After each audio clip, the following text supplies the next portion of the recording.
เอาพี่น้องเอ้ยเซิงเปิดภาพมามื้อนี้บ้านของน้องรจนาเพิ่นก็แล้วเสร็จสิ้นเป็นที่เรียบร้อยแล้วประตูหน้าต่างอีหยังก็ใส่เป็นที่เรียบร้อยเนาะผนังมีหยังก็ได้เหลือแค่บันไดเนาะพี่น้องเนาะเดี๋ยวบ่แอนจะอ่าพา FC เบิ่งรอบๆก่อนหลังจากที่บ่ได้เข้ามาหลายมื้อเนาะพี่น้องเนาะบ่แอนบ่ได้เข้ามานี่ก็โอ้หลายมื้อเติบได้พี่น้องเอ้ยเนื่องจากว่านี่แหละบ่มีเงินมาเนาะพี่น้องเนาะก็เลยบ่ได้มาเสิร์ฟมาบัดนี้ก็โอ้แล้วเลยพอเอ็นมามือแรกๆนะตั้งเนาะพี่น้องเนาะตั้งเพิ่นมาส่งไม้แล้วก็หลังจากนั้นก็บ่ได้เข้าสบายดีสวัสดีพ่อแม่พี่น้อง FC เบิดสุขุสู่คนว่าจะเป็นฝั่งไทยฝั่งลาวหรือว่าจะเป็นทางต่างประเทศก็ยินดีต้อนรับเข้าสู่ช่อง YouTube เบาเอ็นสตูดิโอหรือว่า Facebook Fanpage เบาเอ็นอีกแล้วเอาพี่น้องเอ้ยเสิร์ฟเปิดภาพมาตอนนี้ก็มาอยู่บ้านของน้องรจนาเพิ่นเด้อพี่น้องเอ้ยก็ค่อนข้างจะลายมือพอสมควรเนาะที่เบาเอ็นบ่ได้เดินทางมาบ้านน้องรจนาเพิ่นก็ตั้งแต่มือแรกๆที่เพิ่นยกเสาบ้านหรือว่าย่อเสาบ้านอะไรเนาะพี่น้องเนาะก็จนกระทั่งมามื้อนี้ก็บ้านน้องรจนาก็จนว่าเสร็จสิ้นเป็นที่เรียบร้อยเนาะก็เหตุผลที่เบาเอ็นบ่ได้มานะบ่พี่น้องเอ้ยเพราะว่ามากะยอดวิวบ่ขึ้นบ่มีเงินเดินทางมาเนาะพี่น้องเนาะก็คือเฮามาเฮาก็ต้องมีค่าใช้จ่ายหลายๆสิ่งหลายๆอย่างเนาะพี่น้องเนาะและที่นี่มากะยอดวิวเฮามันก็บ่ขึ้นค่าใช้จ่ายก็บ่มีบ่เห็นก็เลยบ่ได้มาเนาะก็หลังจากมื้อนี้ได้มีโอกาสผ่านมาอีกก็จะมาอัปเดตนะพี่น้องเนาะก็ถือว่างามหลายบ้านของน้องเพิ่นก็เนาะพี่น้องโอ้คักคักไอ้แห้งพี่น้องเอ้ยนี่แหละข้างหลังบ่เอ็นคักหลายเนาะ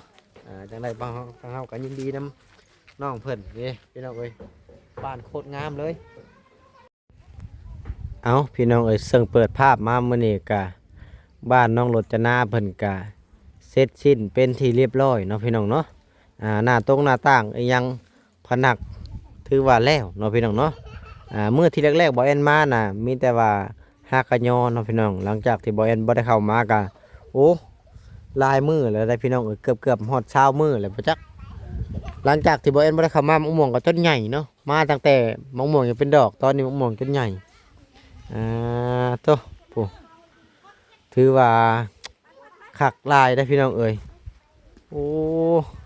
เดี๋ยวสิเบิ่งรอบๆก่อนเล็กๆน้อยๆเนาะพี่น้องเนาะผู้น้องรจนาเพิ่นก็โอ้เทออกมาก็งามได้พี่น้องเอ้ยบาดนี่คักลายผู้ป้าโตพากันเก็บอย่างนี้บาทนี่สบายดีรจนาป้าสบายดีสบายดีอันเด้อ้าวเก็บไว้กองเป็นระเบียบเรียบร้อยเด้อพี่เอามากองไว้อยู่ห่มไม้พี่อืมพี่น้องเอ้ยงามลายโอ้โตผักกะลีบาทนี่ปีนี้บ่ได้นอนตากฝนแล้วปีนี้คักแล้วบาทนี่เดี๋ยวเบิ่งบริเวณรอบๆก่อนพี่น้องเอ้ยอัปเดตให้เบิ่งก่อนพอบ่ได้เข้ามาหลายมื้อเด้ถือว่าคักหลายพี่น้องอันนี้จะเป็นมุมด้านหลังเด้อพี่น้องเมื่อกี้นี่จะเป็นด้านข้างอันนี้จะเป็นด้านหลังเนาะถือว่าคักแล้วบาทนี่งามหลายเป็นยังเหลือแค่บันไดเนาะก็น่าจะเสร็จสิ้นหลังจากที่แล้วบันไดนี่ก็น่าจะหามือหายามขึ้นแหละบาทนี่เนาะพี่น้องเนาะส่วนบ้านหลังเก่านี่ก็อยาก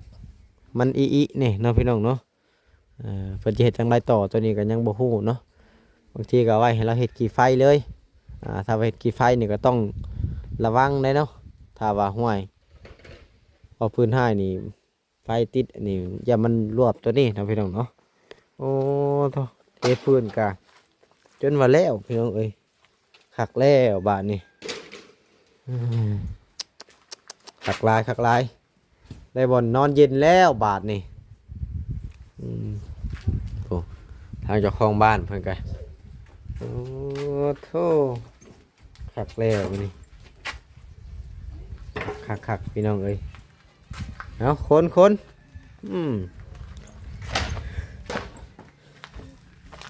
คนไว้อันนี้ก็เจือนลงใส่คุกเลยให้มันเพียงกันเลยมันจะงามแหละบาทนี่ผู้มังหวดก็ต้องชุกมาบาทนี่ทั้งนั้นจะได้กินมังหวดเลย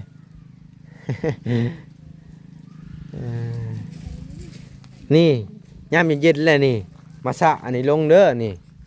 มันจะงามเด้นี่สะมันเพียงกันนี่สะลงคุกฮะเพื่อนกับเพื่อนชุดเจ้าเด้ชุดเจ้ากับสะให้มันงามว่างๆบ่มีเฮ็ดกับสะเบิ่งมันก็งามบัดนี้สะอาดหูสะอาดตาเด้อนุ่น โดย งามบ่เพื่อนเจ้า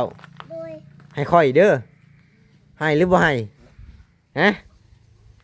งามบ่ล่ะจ๊ะนะ โดยงาม โอ้สีหยังนี่จ้าวะ เฮาว่าเฮาเอิ้นว่าเฮาคิดว่าสีแดงวะ สีแดงบ่ สีแดงแล้วเป็น สีแดงคักอลีบาดนี้เนาะงามแล้วบาดนี้ ดีใจบ่ โดยดีใจ เคยคิดบ่สิได้เฮือนงามขนาดนี้ บ่เคยคิดเคยฝัน บ่เคยคิดเคยฝัน ได้ เออสำหรับครอบครัวเฮือนชานเจ้าเองเจ้าว่าสิเฮ็ดได้บ่เฮือนซำนี้ บ่ได้ บ่ได้ ได้ เท่าบุญหล่นทับบ่หรือโชคหล่นทับบาดนี้ฮะเจ้าว่าบุญหล่นทับบ่หรือโชคหล่นทับ บุญวะ บุญบุญกับแม่นโชคกับแม่นโชคกับบุญนี่มันมาพร้อมกันได้เพื่อเฮ็ดแล้วตอนนี้เจ้าว่าเบิดเท่าไดอันนี้เจ้าว่า กินหอยเมีย สำหรับครอบครัวเจ้านี่โอ้บ่มีปัญญาหาแล้วเนาะน้องเนาะ ได้ ปาโธยังแน่ยังแน่ที่มันบ่ทันแล้วมื้อนี้ครับเพิ่นสิมาเฮ็ดหยังบัดนี้ เฮาก็ได้ เหลือแต่บันไดบ่ ยันหลัง หลังจากที่แล้วบันไดนี่ก็มีแต่ว่าหามื้อหายามขึ้นเลยบัดนี้เจ้าก็จะบอกข่อยอยู่บ่มาขึ้นมือขึ้นนะบอกอ้ายอยู่บ่ ได้ คันบ่บอกนี่เสียใจเลยแล้วนี่เนาะนุ่นคักแล้วบัดนี้เพิ่นเฮ็ดแล้วของบ่ได้นี่น่ะ ว่านนี่ วานนี่เลย ได้ คัก หมวกคันไร เพิ่นเฮ็ดแล้วแล้วก็พากันปัดออกบัดนี้พอมันแล้วได้งานทางเทิงก็ปัดออกเกลี้ยงงามย่อเตียงเขามานั่งอยู่ในบาดนี้เย็นเบิดมื้อหลังจากแล้วบัดนี้ก็ให้ทั้งเอ้ยแดงพุ่นแหละไปหาเขียดแล้วบาดนี้บ่ได้ให้อยู่ซื่อๆแล้วบัดนี้หาเขียดแล้วกลุ่มตัวเองแล้วบาดนี้คักแล้วอันเด้น้องนุ่นไปพาขึ้นไปเบิ่งทางเทิงมึงดูงามบ่ไปนุ่นขึ้นไปโพดขึ้นไปเบิ่งทางเทิงก่อนว่างามสำใดห้องใดมีจักห้องบัดนี้เอาขึ้นเอาคักอะลีผนักอันนี้คักโอ้คักแห้งพี่น้องเอ้ยคักหลายงามหลายว้าเท่าใครออกมึงดูประตูน่ะมืดแท้นี่หันดิขายเบิ่งดูโพดขายเบิ่งดูตัวน่ะโอ้ขักบ่หันดิโอ้ขักแล้วบาทหนึ่งขายเบิ่งดูตัวนี้บาทนี้ปาโธหากันในเคลื่อนงามอลีอันนี้พี่น้องเอ้ยขักบ่ โดย งามบ่ งาม เอาชูเจ้าอยู่นอนบนไดบ่นี่บ่อนรถจะน้าอยู่ใช้ เขามาทางนั้น แล้วอยู่นอนข้างนั้น พนอนข้างล่างนี่พนอนข้างกลาง น้องนุ่นทางกลางน้องพดเด้ไผจะอยู่นอนทางนี้แม่เจ้าเด้ซะนอนบนได จะนอนในห้องนี่แหละ นอนนำเจ้าบ่อนใดเอาบ่อนใดเอา บนนี้กัน โอ้ยเพื่อนบางกว้างให้จะนอนบนเดียวกัน นี่ บ่นี่คักอลีเนาะปาโธปัดลงแล้วแล้วก็หาพลายขาดมาถูเด้อบ่ให้แป้นมันหมอกเปื่อฮอดมือขึ้นแลให้ทำความสะอาดเช็ดถูส่งเสื้อขาดมีอยู่แล้วว่าเนาะถูให้มันเกลี้ยงเด้อันนี้มันหมอกเด้นี่ถูให้มันหมอกแล้วบัดนี้ อีกบ่โดนเพิ่นก็สิแล้วแหละโอ้ยน้องนุ่นนี่คนขี้ดื้อนี่คักอะลีได้บ้านงามแล้วปีนี้ฝนบ่ตกห้ามหัวแล้วปีนี้เนาะหลอกประตูกึบกับยามนอนกลางคืนก็ปลอดภัยแล้วบัดนี้อืมหลอกไปสบายก็มีอยู่บ่คนมาเบิ่งหลังจากจะได้เฮือนใหม่ เลย คนมาหลายบ่ กลับมาประมาณ2-3คนแหละ อืมเพิ่นว่าจังได๋บัดนี้ เป็นมาได้เงินงานแล้วเนาะดีใจนำ เพิ่นว่าได้เฮือนงามแล้วดีใจนำทางอ้ายบ่ได้มาจักมื้อเลยจำได้บ่จำบ่ได้ เลย มาแต่มื้อใดเอ้าล่าสุด มาแต่เดิน อืมมื้อที่อ้ายมาล่าสุดมื้อใดน่ะ จำบ่ได้ จำบ่ได้เลยน้องพลเด้จำได้บ่จำบ่ได้อีก โอ้ตั้งแต่มื้อสั่งไม้มาพุ่นแหละทางอ้ายก็บ่ได้มาเลย โอ้คักหลายพี่น้องเอ้ยพอดีตัวเนี้ยกะบอนคอยเนาะคอยบังมักม่วงนี่โอ้คักเอาไปลงตารางพวกคักแล้วบาทนี่อันนี้ก็บอลนั่งเย็นเนาะดูใจหลอกก็มีเรียบร้อยอ๋อเบิ้งหลอกคนไว้อีกก่อนค่ะฮั่นใจหลอกก็มีเรียบร้อยพี่น้องเอ้ยใจหลอกก็มีแล้วหักลายพี่น้องเอ้ยหักอะลิอะล้ออันนี้หักกระดอกกระดิอ่ะ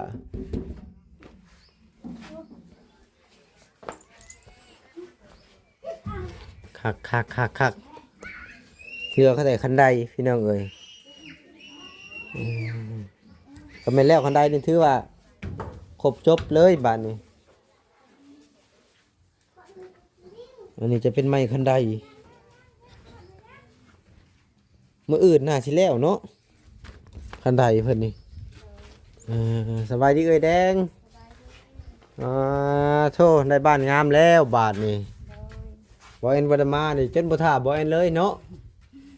เจ็ดท่า เฮ็ดท่าเลยเนาะโอ้บัดขึ้นก็สิท่าอยู่บ่ ขึ้นบัตรหาต้องบอกเอ็นมาให้ได้ ยันว่าหลักขึ้นปะเนาะน้อยใจแล้วบ่เอ็นก็ได้หลักขึ้นปะแล้วว่ะบ่ท่าดอกบ่ได้ บัตรหาคือก่อนเลยเนาะ อันนี้ปัดออกบัดนี้มันแล้วเลยเศษไม้ตัวใดก็เก็บไว้เบิดตัวมันที่เพิ่นบ่ได้ใช้เลยตัวเพิ่นใช้ก็เก็บไว้เลยบ้านหลังนี้เด้เฮ็ดจังไดบ้านนี้ บ้านหลังเก่านี่ แม่น มากอ๋อ ม่างบ่ทางแม่บุญเพิ่นว่าให้ม่างบ่ เลยทำไมบุญทำไงใจดีเป็นจะให้นั่งออกมันย้ำกับ มันเกะกะเนาะแนมบ่เฮ็ดเฮือนงาม เลย แนมมาแล้วเห็นบ้านหลังเก่านี่โอ้เขาว่าผู้นี้บ่มีบ้านดอกเพิ่นว่าอันที่จริงบ้านงามอยู่ทางหลังซองมากก็ย่านนี่แหละกันเวลาดังฟืนดังไฟเด็กน้อย พอเราเห็ดติดซะพากระตานเนี่ยโอ้ยมูลค่าเท่าไรบ้านหลังนี่เจ้าว่า นับบ่ถ้วนนะ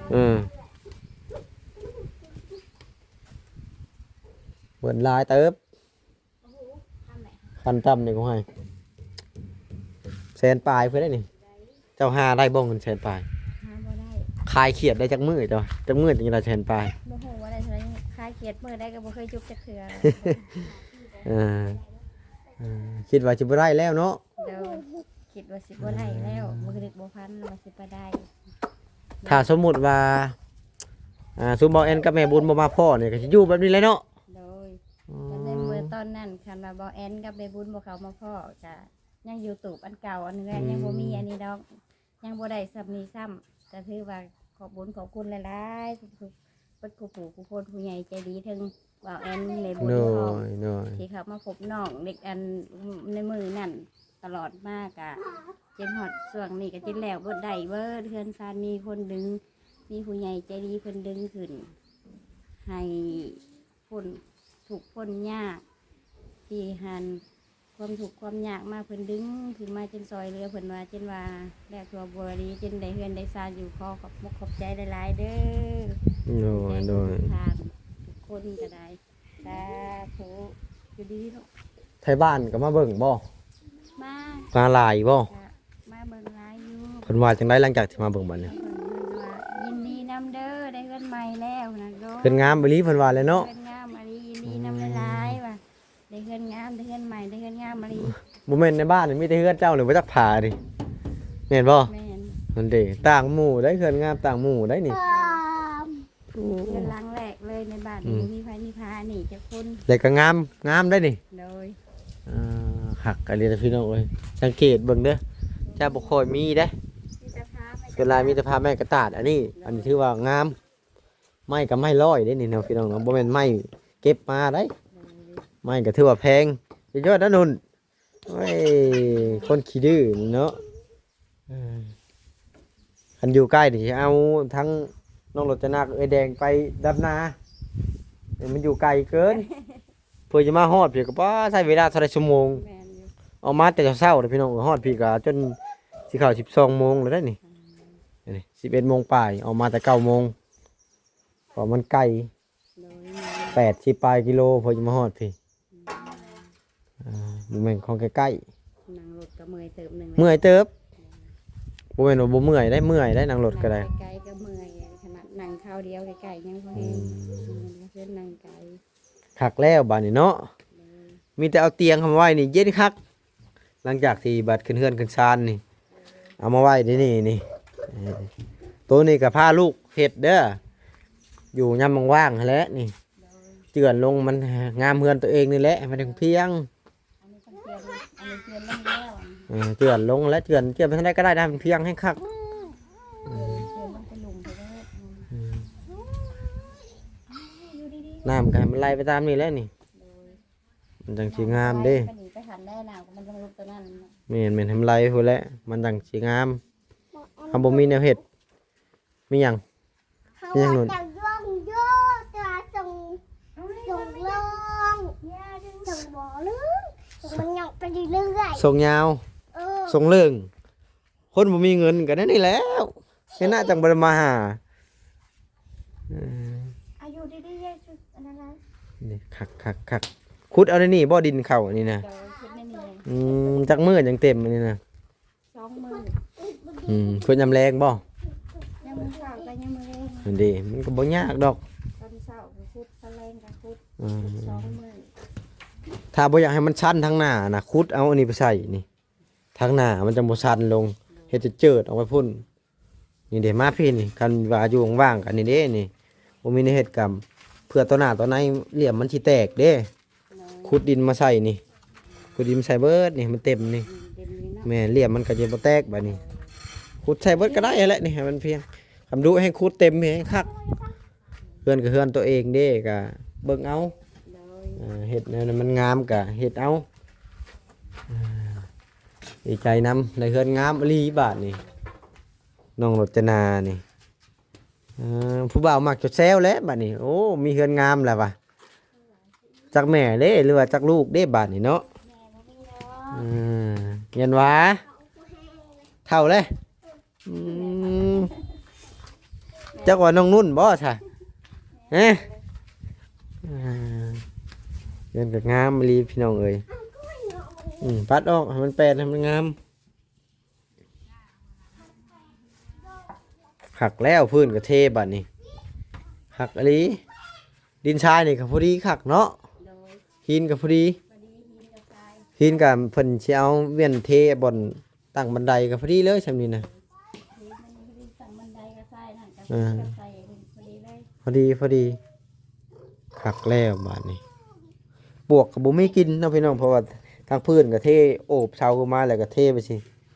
ปวกห้องให้บาดนี้หลังจากแล้วบัดนี้ก็ขึ้นชั้นแล้วก็ไปหาเขียดต่อแล้วบัดนี้เนาะ เลย อืม แล้วเพื่อนขึ้นนั่นแหละกับไปหาเขียดต่อหาหน่อไม้คือเก่า อันนั้นไม่คล้ายคือเก่า เลย รจนากับไปบ่รจนา เขาก็สิไป อืมป้าให้น้องนุ่นอยู่เฮือนบัดนี้เนาะ ให้ตัวเองเพื่อน กับปืนกับไฟไว้ดีๆได้ปลายถึงหน่อยอยู่เฮือนนี่ เดี๋ยวไปเพื่อน อืม พอดีไปใหม่เวลา ตูดเฮือนคักแล้วอืม ซึ่งเขาก็กล้าเป็นยัง กาบ่มีเพื่อนผู้เดียวได้ ย่ามเฮ็ดออกอย่าลืมพากให้บ่แอนกินเด้อ เด้อ เฮ็ดปวกเด้อ ฮะ อย่าลืมพากเฮ็ดปวกให้กินเด้อ อย่าเลยยั่งเห็ดอย่าเลยยั่งใส่เด็กหน่อย อ้าวของว่าทั้งนี้มันมีเนาะ เอาอยู่ดีเด้อโอ้ย คักอลีบาดนี่นอนกินเกือกเลยบาดนี่ อย่าดื้ออยู่ดี คักลายพี่น้องเอ้ยปัดออกให้มันเกลี้ยง เพื่อนเอาไปวางไว้อยู่ตารางลูกไว้ อืม เพิ่นตีเพิ่นพ่ออย่าดื้ออะไรนะเฮ้ย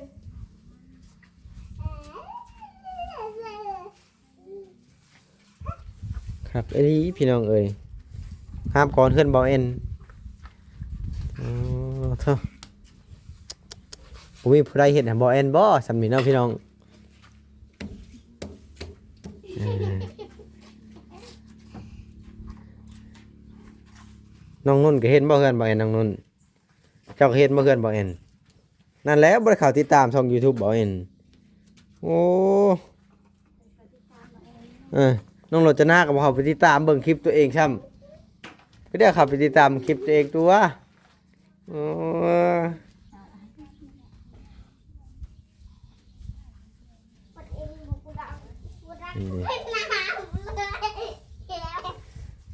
เอาพี่น้องเอ้ยสำหรับคลิปนี้ก็บ่มีหยังหลายนะครับว่ามื้อนี้ก็